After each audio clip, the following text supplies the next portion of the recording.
হরিপুর গ্রামে ভোলা ও রতন নামে দুই ভাই তার বাবা মার সাথে বাস করত। তারা ছিল অত্যন্ত গরিব। অত্যন্ত কষ্টের সাথে তাদের দিন চলত।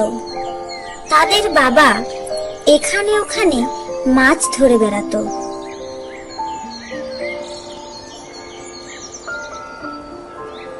সেগুলি নিয়ে গ্রামে ঘুরে ঘুরে যা পেত তাই দিয়ে কোনো রকমে তাদের সংসার চালাতো। তেমনই একদিন, মাছ নেবে গো, মাছ, ভালো মাছ আছে গো, টাটকা টাটকা মাছ আছে, মাছ নেবে গো, মাছ। এই বলে সে ঘুরে ঘুরে মাছ বিক্রি করতে থাকে।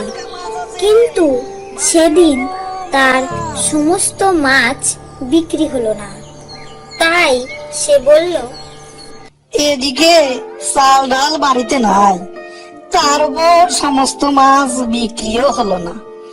এদিকে সন্দেহ হয়ে এসেছে, আকাশে বিদ্যুৎ চমকাচ্ছে যা, তাতে মনে হচ্ছে এখনই বৃষ্টি নামবে। কি যে করি, আর সন্ধ্যার সময় বৃষ্টিতে ভেজাও যাবে না, বৃষ্টিতে ভিজলে আবার শরীর খারাপ হবে। যাই, কি আর করব, বাড়ির দিকেই যাই। এই সব কথা নিজের মনে বলতে বলতে সে বাড়ির দিকে হাঁটা দিল। সে যখন বাড়িতে পৌঁছালো তখন বৃষ্টি শুরু হয়ে গেছে। সে তাড়াতাড়ি ঘরে ঢুকে দেখে তার দুই ছেলে খেতে বসেছে। তাই দেখে সে বলল, কি গো ভোলার মা, চাল কোথায় পেলে? আমি যখন বাড়ি থেকে গেলুম তখন তো দেখলুম বাড়িতে একটি চালও ছিল না। চাল কোথায় তাহলে এখন পেলে? তোমার ছেলেগুলো কোথা থেকে জানো মাছ ধরে এনেছে। মাছ ধরে পাশের বাড়ির হারানের বউকে দিয়েছে। তার বদলে ওরা আমাকে কিছু চাল দিয়েছে। সেই চাল দিয়েই রান্না করেছি। কি কি, তোরা মাছ ধরতে গিয়েছিলি? আর কোনোদিন যদি শুনি যে তোরা মাছ ধরতে গেছিলি তাহলে তো বুঝিস মজা। ওদের বকে কি হবে গো, সকাল থেকে একটা দানা পানিও পেটে পড়েনি, তাই তো ওরা মাছ ধরতে গেছে। মুখের কথা শেষ হতে না হতেই তার বাবা বলে উঠল, তাই বলে এই বয়সে মাছ ধরতে যাবে? যদি মাছ ধরতে গিয়ে কিছু হয়ে যায়, কাল আমি শহরে কাজে যাব ঠিক করেছি। এভাবে আর সংসার চালানো যাবে না, কিছু তো একটা ব্যবস্থা করতেই হবে। এই সব কথা বলা বলি করে তারা সবাই খাওয়া দাওয়া করে ঘুমিয়ে পড়ল। সকাল হলে তাদের বাবা শহরে কাজের উদ্দেশ্যে চলে গেল।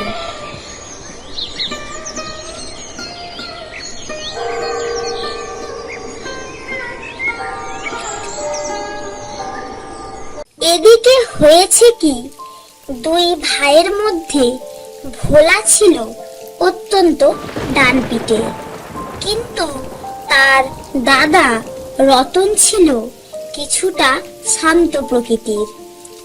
বর্ষাকাল, বাইরে বৃষ্টি পড়ছে, চারিদিকে মাঠে জলে ভর্তি, কোথাও বের হওয়ার উপায় নেই। তারা দুই ভাই ঘরে বসে আছে। এরই মধ্যে ভোলা দেখলো তার মা তাদের ঘরে নেই। এই সুযোগে সে তার দাদা তপনকে বলল, দাদা, যাবি নাকি মাছ ধরতে? মাও ঘরে নেই, মনে হচ্ছে ঘুমাচ্ছে। এই সুযোগে চল মাছ ধরতে বেরিয়ে পড়ি। যাবি? চল তাহলে, তবে তুই কিন্তু আমার কথা শুনবি, বেশি লাফালাফি করবি না। বল শুনবি তো? তাহলে কিন্তু নিয়ে যাব, তা না হলে কিন্তু তোকে নেব না। আচ্ছা, শুনবো। চল চল, এখন চারিদিকে মাঠে জল, অনেক মাছ হবে কিন্তু। তারা দুজনে মাছ ধরতে বেরিয়ে পড়ল।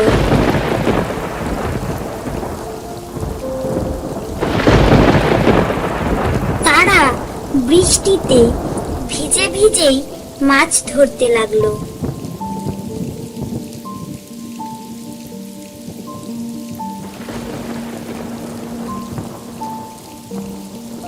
এদিকে অনেকটা সময় পেরিয়ে গেল। তাদের মা ঘরে এসে দেখে ভোলা ও রতন ঘরে নেই। তখন তিনি বুঝতে পারেন নিশ্চয়ই তারা মাছ ধরতে গেছে। চারিদিকে বর্ষার জলে থই থই করছে। কখন যে কি বিপদ হয় এই কথা তিনি চিন্তা করতে লাগলেন। দেখেছো ছেলে দুটোর কাণ্ড দেখেছো? এই বর্ষার সময় চারিদিকে জলে ভর্তি, তার উপর বৃষ্টি হচ্ছে। কখন যে কি বিপদ হয়।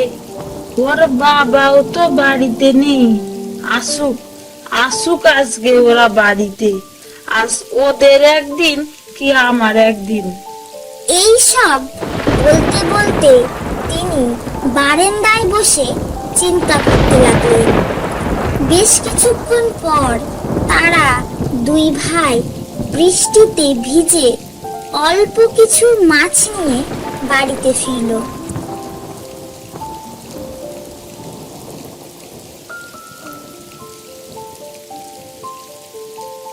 তারা আসা মাত্রই তাদের মা তাদেরকে অনেক বকাবকি করতে লাগলেন।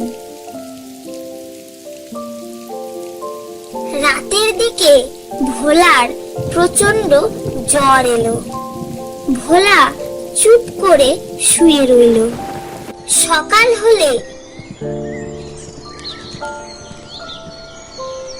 রতন ঘুম থেকে উঠে গ্রামের এদিক ওদিক ঘুরে দেখতে লাগলো কোথায় ভালো মাছ পাওয়া যাবে।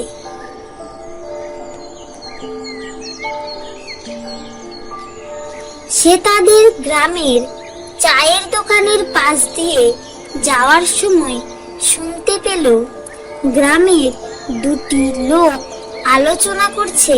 কাইল রাইতে যা মাছ পেলাম না, ওরকম মাছ কয়দিন পেলে হয় আর দেখে কে। হ্যাঁ, তুই ঠিকই কইছিস। আমিও রাইতে ওই দিকটায় মাছ ধরতে গেছিলাম। আমিও প্রচুর মাছ পাইছি। দিনের বেলায় তেমন মাছ না হইলেও রাতের দিকে কিন্তু প্রচুর মাছ পাওয়া যায়। এই সব কথা শুনে রতন মনে মনে ঠিক করলো আজকে সবাই ঘুমিয়ে পড়লে রাতের বেলাতে সে চুপি চুপি মাছ ধরতে যাবে। এই সব চিন্তা করতে করতে সে বাড়িতে চলে এলো। সারাদিন তার মনটা উসখুস করতে লাগলো। কখন রাত হবে, কখন সবাই ঘুমিয়ে পড়বে। এদিকে রাত হলে সবাই ঘুমিয়ে পড়ল। রতন তখন চুপি চুপি উঠে মাছ ধরতে বের হয়ে গেল। রতন মাছ ধরার নেশায় একা অন্ধকারের মধ্যে দিয়ে গ্রামের একটা ফাঁকা মাঠের মধ্যে মাছ ধরতে লাগলো। কিছু সময় পর ভোলার একটু ঘুম ভাঙলে সে তাকিয়ে দেখে তার দাদা রতন তার পাশে নেই। তাই না দেখে সে বুঝতে পারলো নিশ্চয়ই তার দাদা মাছ ধরতে গেছে। এদিকে তার চিন্তা হলো রাত করে দাদা মাছ ধরতে গেছে, তার উপর তারা যেখানে মাছ ধরতে যায় তার পাশেই রয়েছে বড় শ্মশান। রাতে গ্রামের কেউ বিশেষ কাজ ছাড়া ওখান দিয়ে যায় না।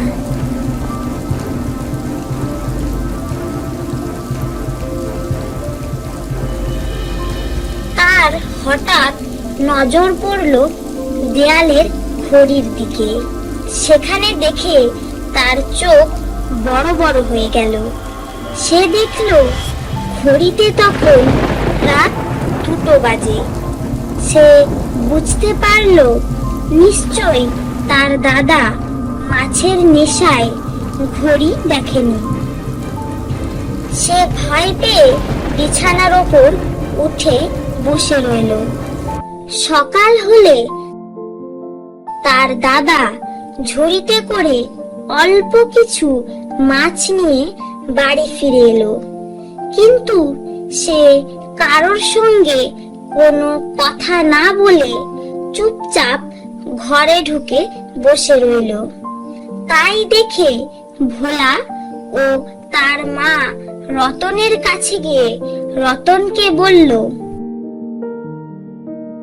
কি রে রতন, সারা রাত কোথায় ছিলি? এই ঝড় বৃষ্টির বর্ষার রাতে সারা রাত তুই কোথায় ছিলি? কিন্তু রতন কোনো কথা বলল না। তারপর ভোলা বলল, কি রে দাদা, সারা রাত কোথায় ছিলি? কাউকে না বলে কোথায় গিয়েছিলি তুই? এরপর রতন কিছুটা রাগ করে বলে উঠল, এই এই যা বলছি, আমাকে বিরক্ত করিস না, ভালো হবে না কিন্তু। আমাকে বিরক্ত করিস না একদম। রতনের গলায় এরকম কথা শুনে তারা অবাক হয়ে গেল। তার উপর রতনের গলা দিয়ে যেন অন্য কারো আওয়াজ বেরোচ্ছে। এবার তারা ভালোভাবে তাকিয়ে দেখলো রতনের চোখ দুটি কেমন যেন লাল হয়ে গেছে। রতন যেন আর আগেকার মতো স্বাভাবিক নেই। তখন তাদের মা গ্রামের একজনকে দিয়ে তার বাবার কাছে খবর পাঠালো। তার বাবা বাড়ি ফিরে এলো।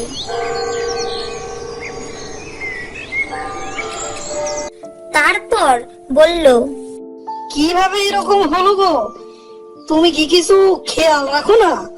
ওদেরও কত করে বলে গেলাম মাছ ধরতে যাবি না, অনেক জায়গায় অনেক রকম বিপদ থাকে। আমি কি করব? আমার কথা কি ওরা শোনে?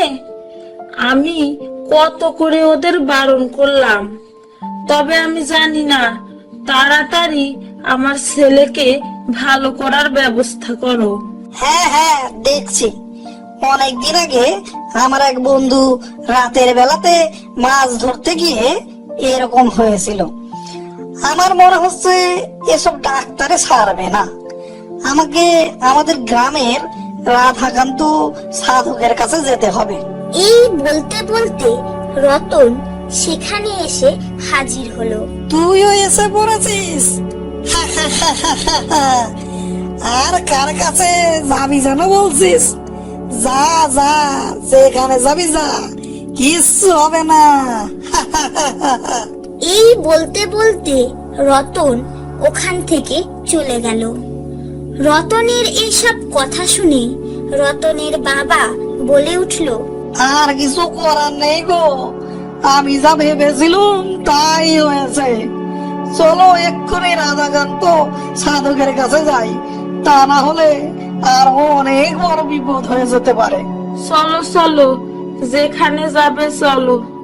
আমার ছেলেকে ভালো করে দাও ঠাকুর। এই বলে তারা তিনজন সেই সাধকের বাড়ির দিকে গেল। সেখানে গিয়ে তারা দেখলো সেই সাধক ধ্যানে বসেছে। তাই তারা সেখানে দাঁড়িয়ে রইল। তারপর সাধকের ধ্যান শেষ হলে তিনি বললেন, আমি জানি তোরা তোদের ছেলেকে বাঁচাতেই আমার কাছে এসেছিস। হ্যাঁ সাধক বাবা, আপনি তো সবই জানেন। আমার ছেলেকে বাঁচান, বাঁচান আমার ছেলেকে। কিন্তু ওটা খুব শক্তিশালী, ওটাকে আমি কিচ্ছু করতে পারবো না। না বাবা, ওরকম কথা বলবেন না, আমার ছেলেকে বাঁচান। বললাম না কিছু করতে পারবো না, যা বলছি এখান থেকে যা। অগত্যা তারা তিনজন বাড়ি চলে এলো। তারা সবাই বারান্দায় বসে বলা বলি করতে থাকে। এমন সময় রতন সেখানে চলে আসে।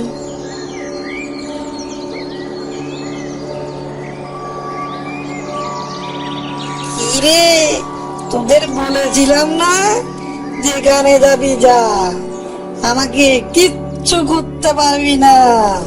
কি হলো, আসবে না বলে দিয়েছে তো? এই বলে রতন সেখান থেকে চলে গেল। এদিকে সন্ধে হব হব করছে। এমন সময় হঠাৎ করে সেই সাধক এসে তাদের বাড়িতে হাজির হলো। তিনি এসেই মনে মনে বিড়বিড় করে মন্ত্র পড়তে লাগলেন।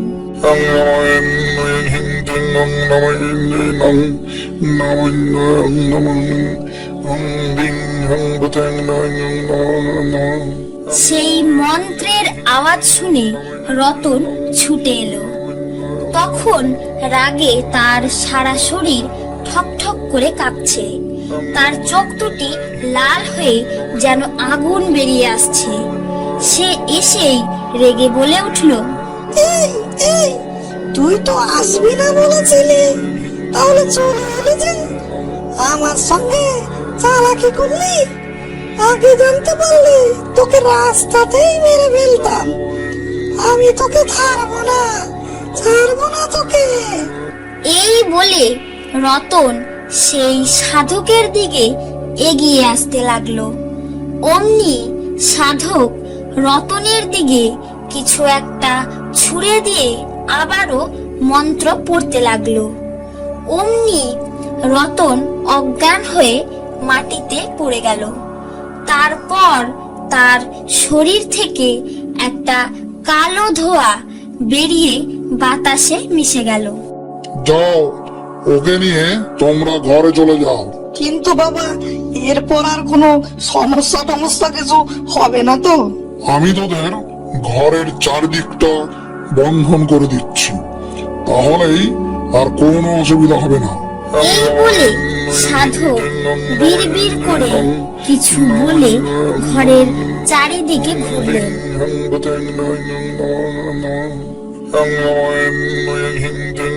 তারপর তিনি বললেন, তোমরা সবাই নিশ্চিন্তে ঘরে চলে যাও, আর কোনো অসুবিধা নেই।